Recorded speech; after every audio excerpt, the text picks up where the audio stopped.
Right. Hey guys, welcome back to the Mic'd Up podcast. So last week we did on self-love, self-care, self-worth. Today, instead of Shun, so he's still there, but I'll be your host. Actually, we're shooting on the same day.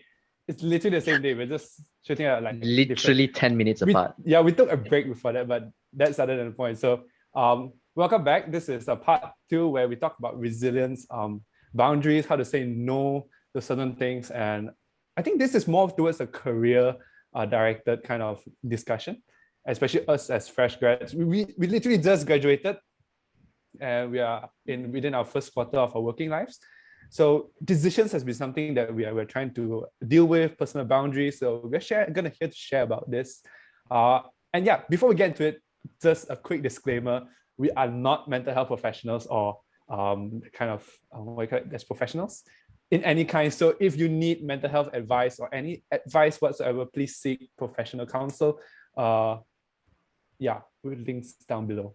You can check that out. But yeah, before we get to the podcast, like and subscribe, Mic'd Up, Facebook, Instagram, LinkedIn, Twitter, whatever.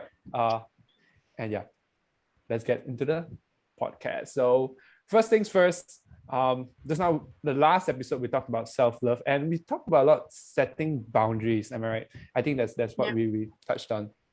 But how do you set healthy boundaries? I come to think about it, we set boundaries, but not all of them are healthy per se like that. But how do you set the healthy boundaries?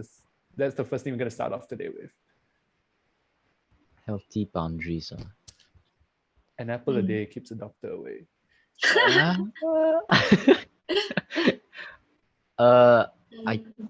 Espresso a day keeps the depresso away. No. I think in this case for like boundaries and whatnot, right? I feel it's more. I mean, we talked about it in the previous episode as well, about like setting like time boundaries and whatnot, when you should continue working and stuff like that. But I guess just boundaries in general, you always do things that are within your capacity and you don't overdo it. So I guess in a more general context or general sense, like if someone just asks you to do things that you are not comfortable with, you have to be willing to say, no, I mean, I can't do that. You know, it will hurt you, it will hurt them because you can't help them and you're not helping yourself. So I think that's one of the ways, or at least where you should be setting some boundaries. At least that's my opinion about it. For me, I would say when we talk about personal boundaries, normally we'll think of us being able to say no when we need to. So there is a need to actually say no. So that is like sort of the bare minimum of for your personal well-being. But when we talk about healthy personal boundaries, in my opinion, it would be us being able to say no when we need to, and also when we want to. So that's where it links to in the previous episode where we talk about self-care and self-love. So we will say we will reject something not only when we feel that there is a need for our survival, for our well-being, but also when we feel that we want to say no, be it for the extra ability, the extra part to perform self-care or self-love. Right.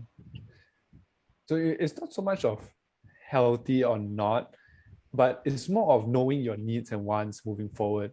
And in these kind of things, I don't think so there's a set kind of parameters to it, right? Everyone's different.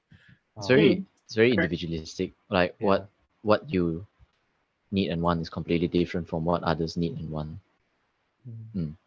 But I mean, just to build on what Del said about saying no when there's too much in your life, you don't need that. How much is too much when it comes to this?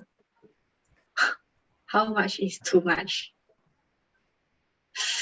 It's a pickle question. Too much is when I feel like myself, I can't do it anymore. So because people have expectation towards us, and then as for myself, I have expectation for myself as well.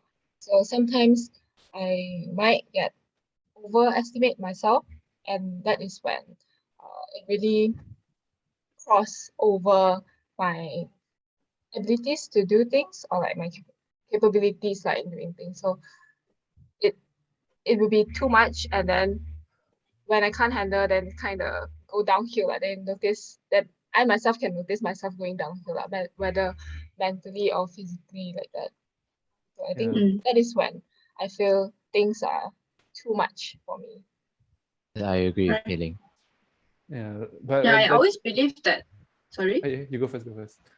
No, I always believe that your body is the best indicator or messenger of your entire well-being, be it physically, mentally, psychology. So when do you know too much is really too much is when your body rejects whatever that is coming in, be it your physical actions, be it your energy or your mental ability to help somebody or whatever it is. Listen to your body, I would really say. Your body, your mind, your heart, everything that is inside of you. The voices in my head. I mean, if you come to the point where there's voices in your head, you probably might I want to think get that's that checked I out. think You that's know? too far gone already, right? That is the extreme part of too much. Yeah. But yeah, like that is a point where kind of is you already done the thing. But how do you prevent it? Like before you even get to that point? Like usually when we get to that point, it's kind of too late. Like you are already breaking down. Your body's telling you you're fucked. But I just curious, how do we not get to that point? I mean, just just to put it up, I don't think so. We will ever, know for Correct. sure. Correct. But I just put it in here. Maybe experience, if you have Yes, experienced it, definitely. that is, as you get older, you know more stuff. You know what's happening. That could be a better indicator than your body. But when we're young, I mean, your body takes a beating lah. I mean, coming from uni, I mean school, and then going to uni, and then now working, right? I think at least one point in time, we've at least felt some degree of burnout. So if you're speaking about experience, I think that will be the best measure for how you know how much you can do or what is your limit to certain things and how you can better prepare yourself for it. So, I mean, no, I don't think everyone should experience burnout. It's a bad thing, right? But if you have, I think that is one of the best experiences you can use to know how to be ready for it for the next time.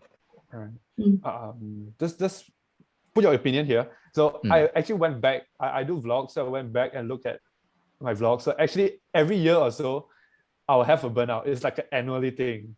It's like a fucking festival. But no, the thing is, if someone is ambitious, he wants to do a lot of things, and you always saying yes to that. I'm always learning every single year, but every year I'm pushing myself to do more. And somehow it's always that 1 month where you take on too much and you just freaking burn out. So what would you say to that in that case, if I'm learning from experience?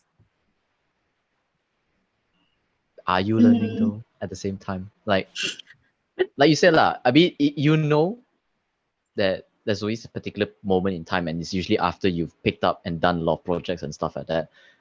Are you doing anything also to, how do I say, to relax yourself, to make yourself feel better? Did you set that own personal boundary for yourself? Like, I need to stop certain things. I cannot take up this many things, you know? Like, I mean, David's point of like, you know, like being, how do I say, feeling, once you feel certain things, that's when you know that, you know, you should start stopping already. Just slow down. Yeah. Because sometimes you're trying to balance your ambition and your self. Of right? course. And sometimes we as humans, we are known to be very like superhuman capability of pushing yourself to the limit. The day I did a workshop, a car with one tire punctured, you're not gonna get anywhere. But human, right, you can punch it until like nothing already, and we still somehow manage to push ourselves. So what would you say to not getting to that point? Or how would you balance certain things? I guess it's just on you to whether you want to stop it or not. Like if you keep continuing until you get to that point, then that's on you. And if you want to stop and reset yourself, that's also on you. Mm. So hard to say. If I were to add on that, my point, how I think is it's great if you're able to fit in certain interventions per se, or certain curveballs inside the entire journey. So if you were to see, like, if you have a graph from 0 to 100, 0 is where you have no drive at all, 100 is where you reach burnout. So on that graph of going from 0 to 100, if let's say it is a straight line, no stop at all, it is you literally starting a car and going non-stop on your journey. But if along the way you're like a roller coaster, you're able to go up, and then there is at a certain point you put in some intervention, some maybe going on a holiday or some sort of break, then you will go down a little bit. Okay, then once you go down a little bit, you will feel that, okay, maybe it's time for me to go up again. Then you slowly go up again. So there is that cycle. Yeah, I mean that is how I picture it. But in that whole journey, you won't reach burnout like immediately or so fast because of that minimum interventions that you put in from time to time. It will lower your anxiety or whatever negative emotions that you have in that whole journey. I think to add on to Delphine's point, right? For me, I think it's good that you push yourself because that is like self-development, and then you challenge yourself. That is when growth happens, right? But before you do that, if you push yourself too hard, then you might end up be toxic to yourself. So it might go on the bad side lah. And I would say if you want to push yourself, it's a good thing, but make sure you are prepared to push. You're prepared for what's gonna happen. So you know your own limit. If you want to exceed it, it's good, but be prepared for it. Prepare for that lah. Yeah. So it's like what Delphine said, like you add in interventions. It's more of like giving yourself training or like setting expectations lah, so you won't get so overwhelmed when something unexpected happens. Mm. Yeah. Right. You know yourself best, so do whatever makes you calm down in a sense. It's like how when we work out lah. If someone who is preparing to bulk up or to train your muscles or whatever, it is not good to be training every single day 24/7 in order to reach your goal. There must be times within that 1 week where you take a break, let your muscles rest. Because if you were to push your muscles every single day, in just maybe 2-3 weeks time, 1-2 months time, your muscles are going to break down. Your whole body is going to break down. Then you will need time to recuperate and start back from zero. But if you were to take time to rest within one day within that 1 week, you give your muscles time to rest, you will be able to maintain this routine for many years to come. I think with all of us, we know what has to be done, especially when we apply to other concepts, other parts of things. But when we look at our life as a whole, we're like, can one. When we're in uni also, very simple. Uni assignment, right? Not until the last day also, can one. Sure can one. Then last day, fuck. It sounds familiar. Sounds familiar. Why does this ring a bell? But You yeah. pluck a string in your your heart. I mean, since we're talking about this, when do you know to push through? In terms of what things should you push through, and also what things should you really take a step back and actually reconsider more? Because I know some stuff we can actually just take it up and roll with the punches, but some stuff you actually have to think about and reflect whether I'm actually going to take it, because that affects you a lot more than certain things that you can just go with the punches kind of thing. I think the severity of the situation is how I would measure thinking more about it. Like, okay, maybe if it's in the context of like, playing sports, right? You that doing constant training and everything, yeah, you're tired, but at the same time I can deal with that. But if you're, I don't know, maybe considering like you're getting burnt out from work. It's really affecting your mental health and everything. I think in that situation, that is when you need to start thinking, and that's the point where you want to step back. You know. Mhm. Yeah. Since Shun Well, is for talking me, about it's- sports. Oh, never mind. You Uh-huh. go first. I don't know. Just very quickly, for me, it's how you balance between when you analyze the situation, what will you gain and what will you lose? Is it worth losing this much in order to gain the other bulk of it? So that's where you're able to weigh to see whether should I push through or should I take a step back? Come on with a pros and cons chart. Pros, Mm, cons. in a way. Not balance. I think I mean, it's a good way to Each- look at it, lah, right? Yeah, correct. Yeah. But within each pros and cons, there is its weightage as well. So it's not only the how many pros and how many cons, but the weightage of each. If And you were also, to, what Pei said just now, even though sometimes you have more cons than the pros, but if you're prepared to take it on, make sure you're prepared mentally to. correct.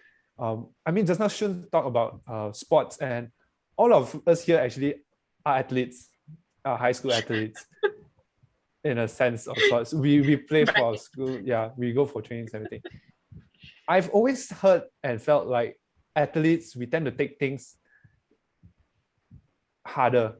We are able to roll with more punches because sports is all about setbacks. In a game, you lose a point, that's a setback. How do you bounce back from it?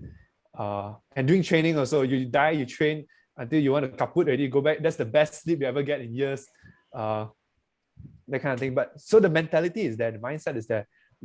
How does it transfer into your work? Or does it even transfer into your current work life? Well, I would say definitely. Personally, for me, yes, sports was something that I did. But another thing that was not sport but has that similar effect was when I was in choir. So it gave me that similar sense of there are times where you will be really dejected or you're very down because you lost a competition or whatever, you didn't do well and stuff like that. But that really brings you to another level. In a sense, it gives you the extra drive, to work harder. So if you were to translate that and put that into your work situation, it's similar. Like when you're given projects, you're given assignments, there are times where you won't do as well as you hope to do, but it is those times when you are down that it will give you the drive, to say, okay, now during the next project, the next assignment, I will do even better. Okay, but that all will have to come from yourself, your inner drive, your inner motivation in order to perform better, because definitely there will be times where you feel like you just want to give up. So it's how you really make use of that time, that downtime, in order to make a better comeback. Okay. I agree with Again, that. I mean, sorry. Pei Ling, you go first. Huh? You go You first. go first. Okay, I would say sports did really train me on how to handle stress and also how to handle failure. Then what I would do is, if I faces any setbacks, then that could be like a motivation for me to push through. But if that thing is not I'm not as motivated to do it anymore, then it's a no. It's also like your interests and passion. It's something you're very interested in. You die also, like last time sports, why do we push you? Because we fucking love the game, right? We love what we do. Like choir also, you love what you do, so you're willing to go the extra limit. So I think that applies to work also. It's like what Penny said, find what makes that aspect of your work fun. If you can find the joy in it and you find the passion in it, then you'll be willing to go to the ends of the world for it. But always say, prepare for challenges. I think that's the mindset is with sports, and the similarity is once you're prepared for what you visualize, what you want to hit, you'll be better equipped to face the challenge or something, right? Mm. Then this brings back the point, everyone has their own limit to which they set or to which they can tahan until tahan. Yeah, until when they actually have to start setting boundaries on themselves already. Right. Yeah.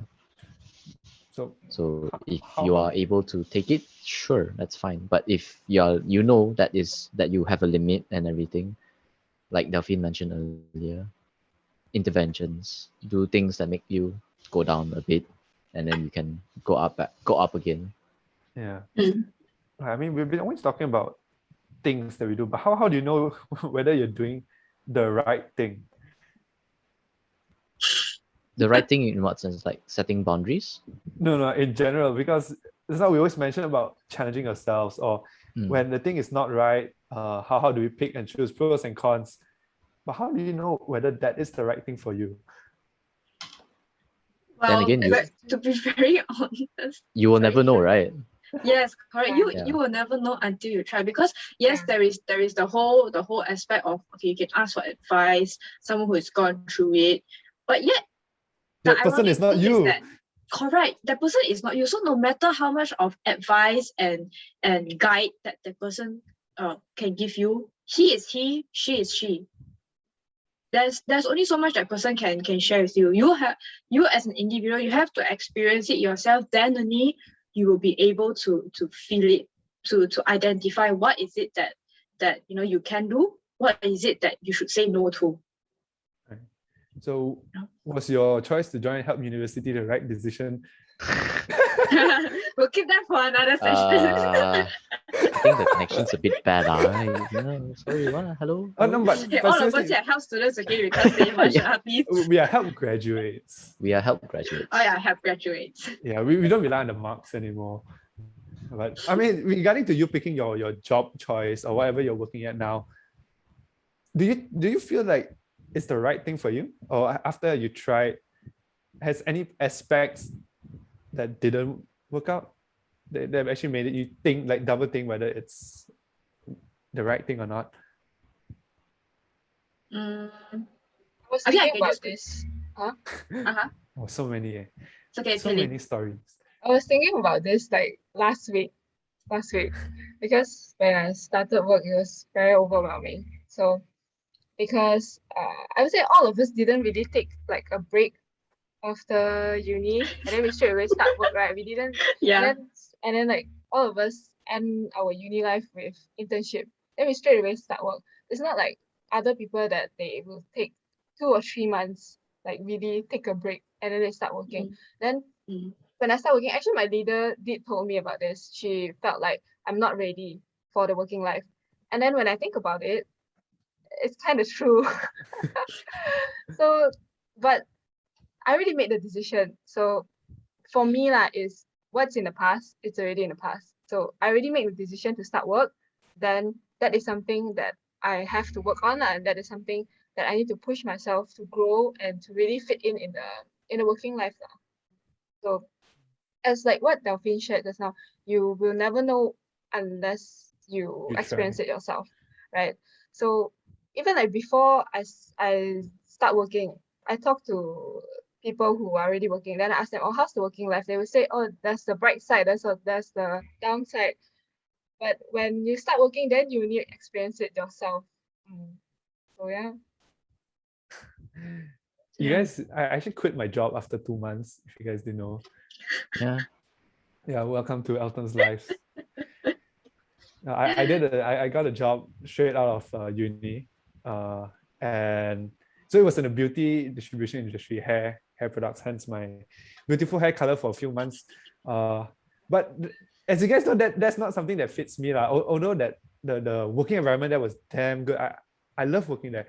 And the pay was also pretty good. The boss was one of the best, I say.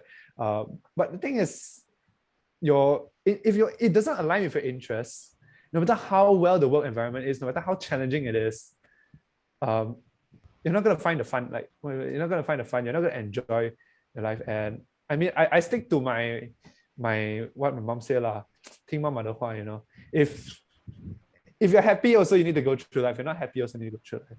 So might as well find what you like and find it quick. A lot of people, they don't know what's right or wrong, and they make a decision. They don't make a decision, and they're stuck there. But in order to know what's right or wrong, you just make a decision. If it's right, then you go. If it's wrong, life, there's always another path. It's this or that. It's not very complicated.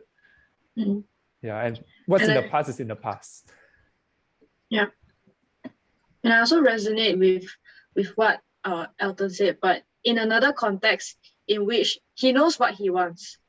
He knows that once he go into the hair industry, it's not what he wants, so he left the job, even though he really likes the people there, right? But in my case, it was slightly different in the sense that for so many years, or actually not many lah, since I was 16, I was really interested in the whole mental health, psychology, human aspect part of life of the whole field lah. And I really told myself, you know what, I'm going to go into psychology. I'm going to take my clinical psychology paper, get a master's, and then practice being a mental health professional. So that has always been my mindset. But when that whole dream just broke down, myself, I don't even know what I like anymore. I don't know where my passion is, where my interest is. So it really took a lot of time to find it again. And to be very frank with all of you, even till today, I am still searching. What is it that I really want to go into? What is it? What's my passion? What's my interest? So like what Elton said, if you never try, you never take that first step, you'll never be able to determine what is it that you really want. So that's where I took my first step. In a sense, I joined my current company, right, for my internship. So that is in relation to the whole human aspect as well. And when I took on that first step, I realized that this is something that gives me a lot of meaning in what I do. So slowly from there, I decided, you know what, if I really enjoy what I do here, just during my 3 months as an intern, if I were to be able to continue as a full-timer or to do it long-term in this job, maybe it will bring even more meaning to what I do. So that's where I decided to continue on with this career path that I have for now, in order to explore, and give a bit more meaning per se. I mean, that is really relevant to if you don't know what you want, and you're still finding yourself. Then you have to try. Yeah. But for me, it's not that just like I mentioned, I know what I want, and it's not always been the case. Like what Shun said, I was always been a part-time student. I've been trying ever since I joined college. So I actually wanted to become a videographer. I wanted to become a in stock trader or something like that. And all this thing didn't pan out. All right. I also want to be a finance blogger or something like that. But all those things is you try and you know that thing doesn't fit you. And eventually it came to the day we are running this podcast. I'm doing youth development. All those things is something that I never could see myself doing after I come out of high school. And after I came out from high school, I thought I was going to be an engineer. I like that laugh. So yeah, you see my friends, they know me, they like, after an engineer? What a joke, man. But seriously. Took science stream for one, took foundation in science for one semester, dropped out. Yes, I dropped out after one semester. But it's the trying. It's where you constantly try and you constantly correct your path. If this is right for you, continue. If it's wrong, you don't like it, you switch path. That's where you know eventually where you would like to go. That kind of thing. Not wrong. If you make a decision and you still stick to it, right, you're gonna live a very miserable life. Yeah. I think that's all I'm gonna say. Yeah, not wrong. As I was saying, I also, after high school, I didn't know what to do. I was like stressed out and whatnot. It's like, damn, what should I study? I didn't even decide to study psychology until like much later. Like I was like, okay, looks interesting. Seems I'll be interested, and I went for it. And even then, studying psychology, I was like, okay, I am definitely not interested in doing the more scientific part of the course, right? Become business side. Then again, I wasn't that interested in business either. So I was like, okay lah, just take side lah, and then see how things goes. So discovered I didn't like the science part, so definitely was going to go to corporate, and here I am now in marketing. Life is weird, but yeah, it's all about the trial and error lah. And it's also like society that puts us in this. They expect us to know what we want to study, which is gonna help us for the rest of our lives while That's we are 18, nonsense. which we don't even know what we like for ourselves. We Yeah. even haven't tried things, but yet we are forced to choose, oh, you want to become, you study this for next 5 years to become something. That's why most of us, after we even study finish, come out, we're not even doing the things that we studied for. Yep. Pretty much. Right. Mm-hmm. So it's just, you got to rethink, reframe how we approach this. I think like the generation right now is quite different from last time. Last time is when you get a job and then you stay in the company for 10 years, for 20 years, you don't change. Even though you complain every day, you don't change. But right now, I think what kind of mindset we have right now is, okay, I go in and try. If I don't like, I quit, I change. Because there's tons of opportunity out there. It's just whether you want to grab it or not. And yeah, it's just whether or not you want to try and start all over again. And I would say it's actually okay to start all over again. And because that is when development happens.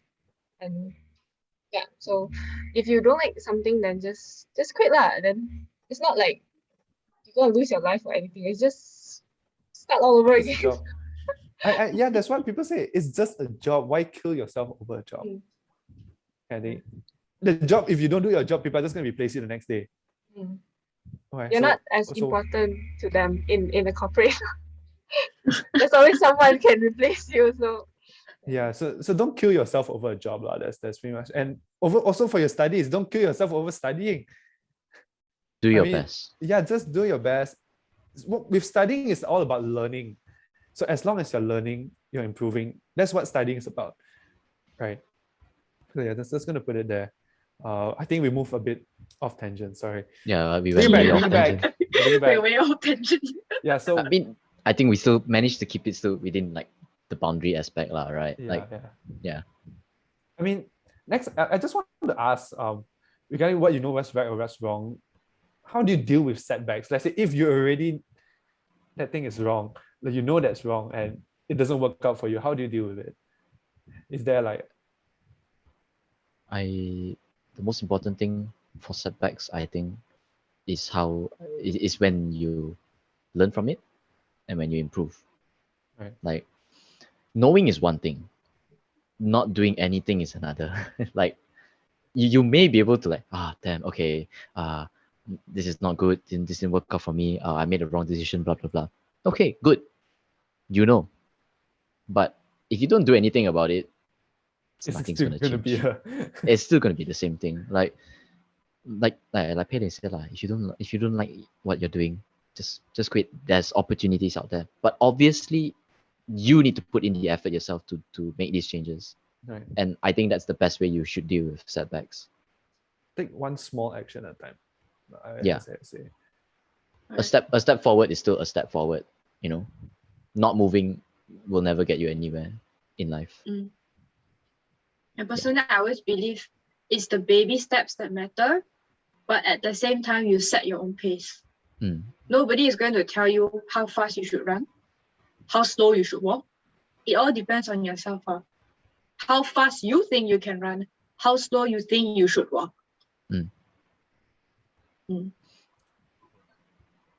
And yeah, it's not easy lah, right? To deal with setbacks. It's easier said than done, right? Like seriously, especially when it comes to after you make dealing with setbacks. There's no easy way to go about it lah. Yeah, that's what I can say. But yeah, since talking about setbacks, we're gonna end today's session on a not so light note, but probably we're gonna hear some funny stories. So what is your biggest regret, like for individual? After now, hopefully there's no more bigger regrets coming, but after now, what's your biggest regret? And how did you deal with it? Oh, tough question. Oh, what's my biggest regret? Oh, okay. Wait, let me just frame the question. If biggest regret, how do you deal with it? Or what's your biggest regret and how has it affected you moving forward? Yeah, how has it changed you moving forward?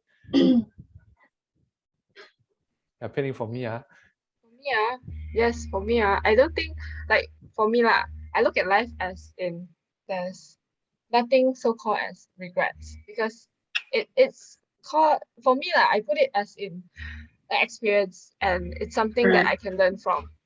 So A lesson. it's like a lesson, and if something bad happened, then it's just something that I can learn from it. So hopefully the same thing won't happen next time. Because usually we talk about regrets is we will always this statement will always pop in our mind. If only I didn't la di da la di da la di da. But what's after that is if only I didn't la di da la di da la di da. But what I learned is this, that, this, that. That's where it makes your whole experience more worth going through. Because if it's forever going to stay as a regret, no wait, let me rephrase. Whatever that happened is always going to stay with you. The regret will always be with you. You'll never be able to forget it. But if you're able to turn something so negative, a regret, into something positive, which is a lesson, you'll be able to at least make something worth that whole experience. So it will no longer be a negative regret, but it will become a positive lesson. Wow. Yet again, it is easier said than done. Because a lot of us have we call regrets. We definitely dwell over it. Be it not being able to do something, be it a certain relationship, be it losing in a competition, whatever it is. There's definitely going to be times where you're like, Allah, if only I didn't do that, if only I didn't do this.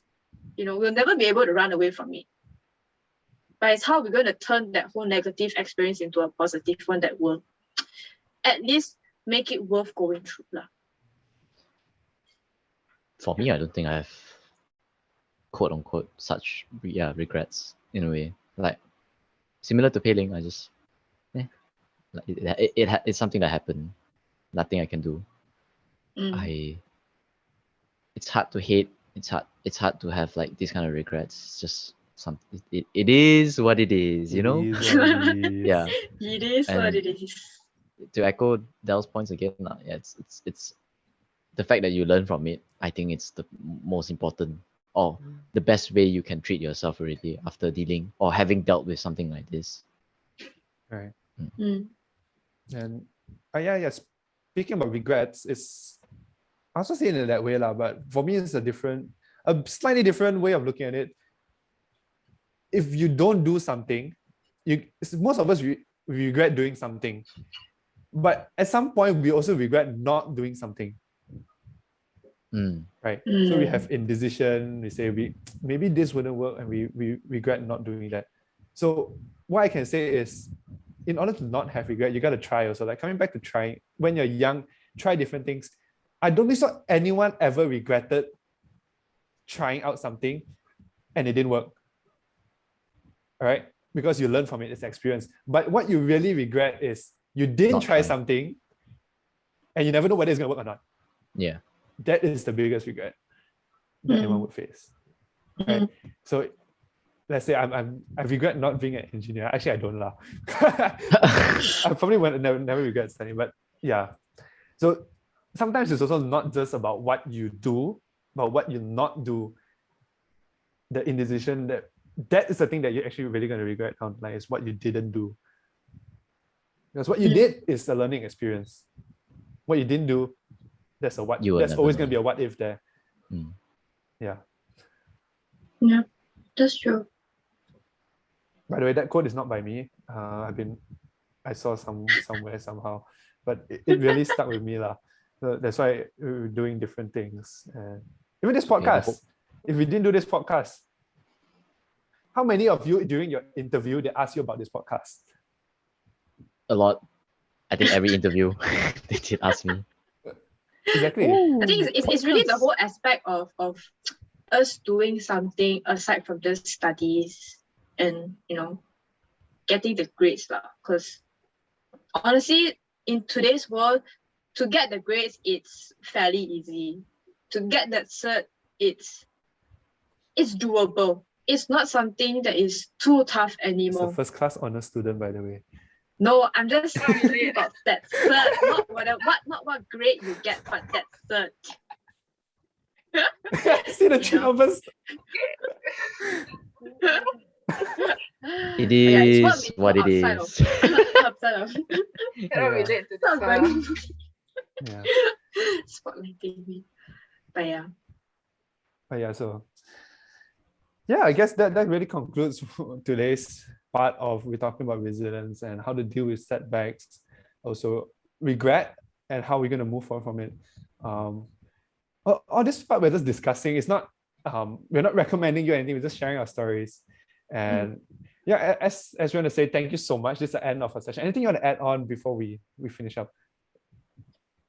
I think I just want to add on, since at the beginning we were talking about personal boundaries, right? And to have healthy personal boundaries. I just wanted to emphasize that it's actually very necessary for us to have healthy personal boundaries, but it's definitely not easy because there's a lot of things like peer pressure, family control, work relations, or romantic partner, whatever it is, but why it's hard is because there are people which we care about.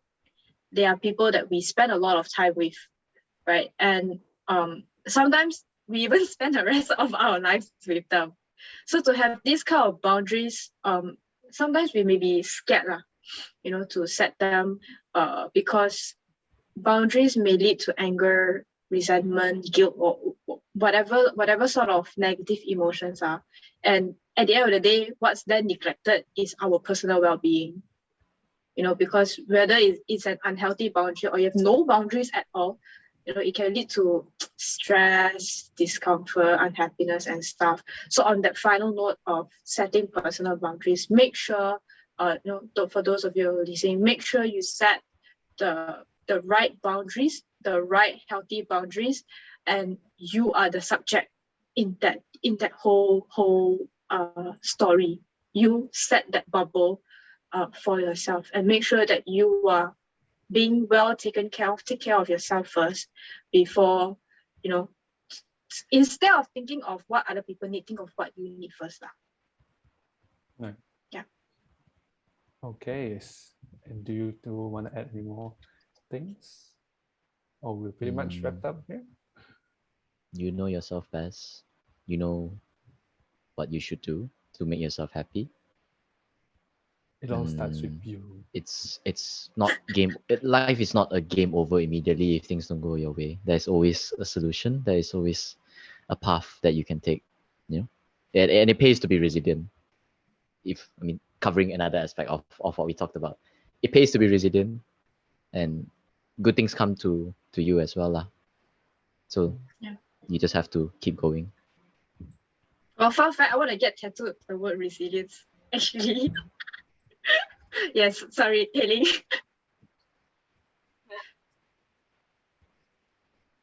Yeah. Is there anything that you want to add? If not, it's not. We shall close shop for the day. From my side, to add on to Shun is to open for new opportunities. Don't just keep yourself in a comfort zone. Step out.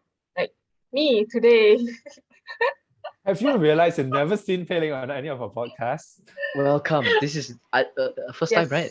Her first episode with us, in front of the camera. Everybody give her a round of applause. She really took a lot of effort to step out. It would be damn funny. She says, I run a podcast.